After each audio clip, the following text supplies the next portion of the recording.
In the beginning, perfect silence was broken by the birth cry of the noisome host. First came Stentorus, the Deep One, the manifestation of tectonic thunder and rage. Then the air caught fire, shredding itself into strings.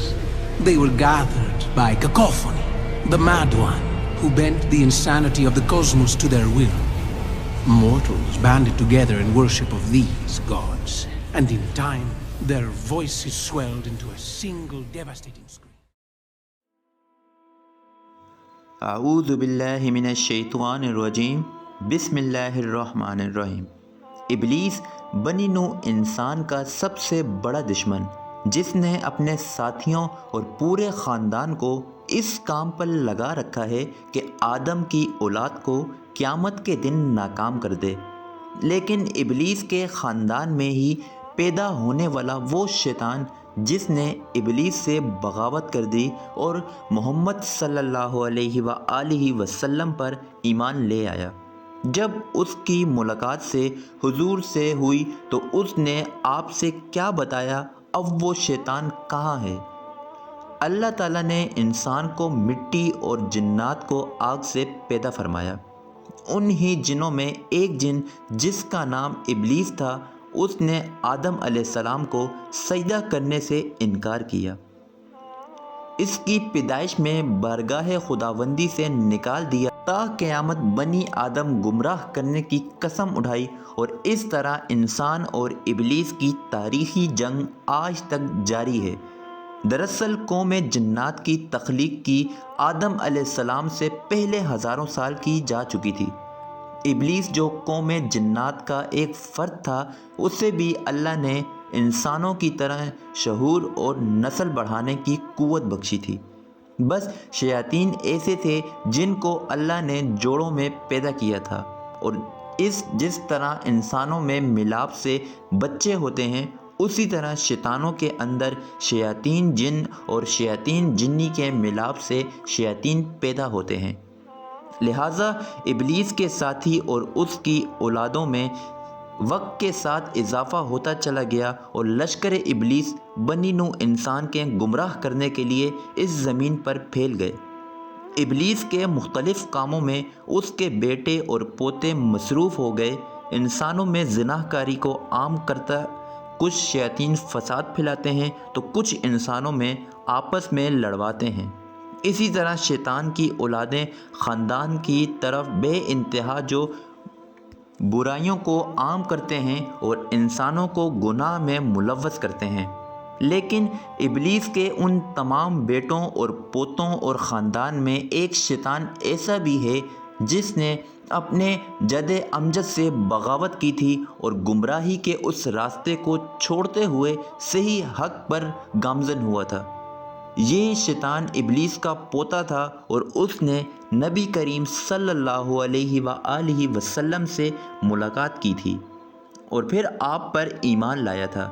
اس متعلق احادیث اور تاریخ کی مختلف کتابوں میں ایک مشہور واقعہ بیان ہوا ہے جو کچھ یوں ہے۔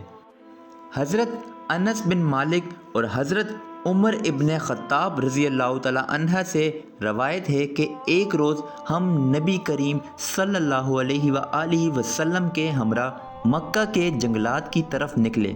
ہم تہمہ پہاڑوں کے ایک پہاڑ پر بیٹھے تھے کہ ایک بوڑھا شخص نمودار ہوا جو اپنی لاٹھی کے سہارے چل رہا تھا۔ اس نے حضور صلی اللہ علیہ وآلہ وسلم کو سلام کیا۔ آپ صلی اللہ علیہ وآلہ وسلم نے سلام کا جواب دیا اور فرمایا، یہ بوڑھا اپنی چال ڈھال اور آواز سے جن معلوم ہوتا ہے۔ اس بوڑھے نے کہا، جی ہاں، آپ کا اندازہ صحیح ہے۔ آپ صلی اللہ علیہ وآلہ وسلم نے اسے دریافت کیا کہ تو کون ہے اور تیرا تعلق جنوں کے کس گروہ سے ہے؟ اس نے کہا، میرا نام حامہ ہے، میں ہیم کا بیٹا ہوں جو لاکیس کا بیٹا ہے، اور لاکیس ابلیس کا بیٹا ہے۔ اس پر نبی صلی اللہ علیہ وآلہ وسلم نے فرمایا، گویا تیرے اور ابلیس کے درمیان 2 پشتوں کا فاصلہ ہے۔ اس نے کہا، ہاں، آپ نے درست کہا۔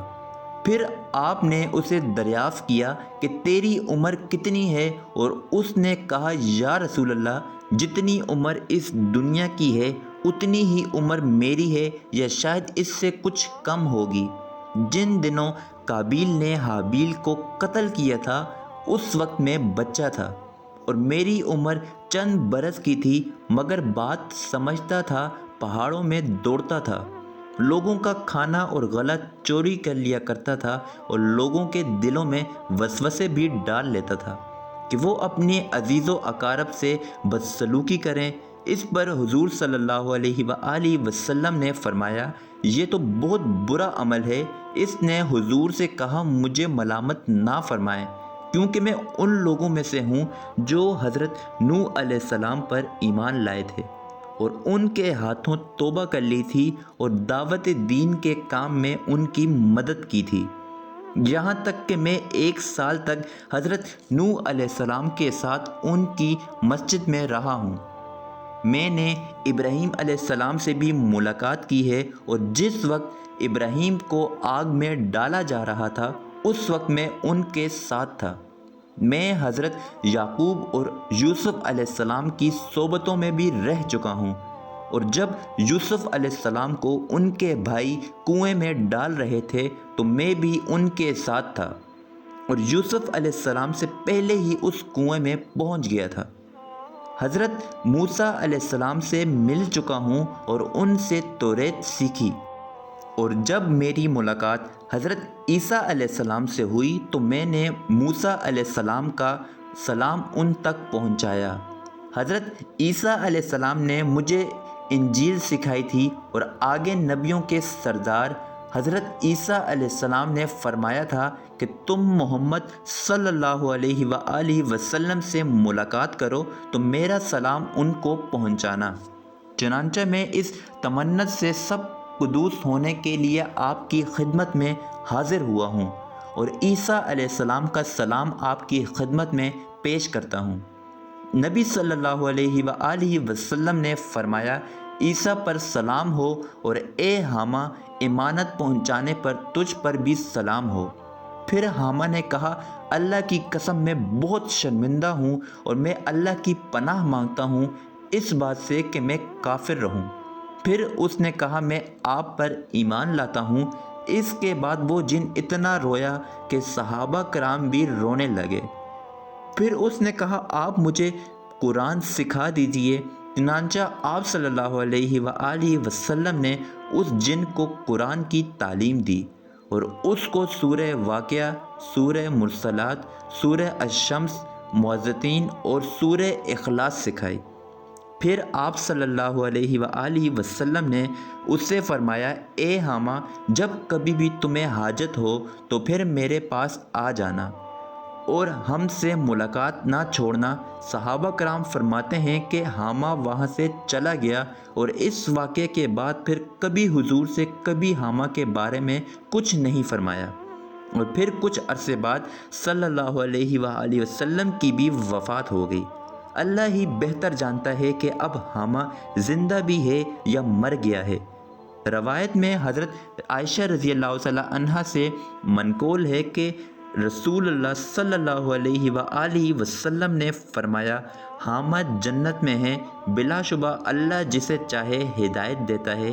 ہدایت اور نور ہر اس مخلوق کے دل میں سما سکتا ہے جو اپنے گناہوں سے توبہ کرے اور حق کو قبول کر لے، خواہ وہ خدائی کا دعویدار فرعون کے گھر رہنے والی بیوی آسیہ ہوں یا کسی گناہگار کے گھر پر پیدا ہونے والا نیک صفت انسان۔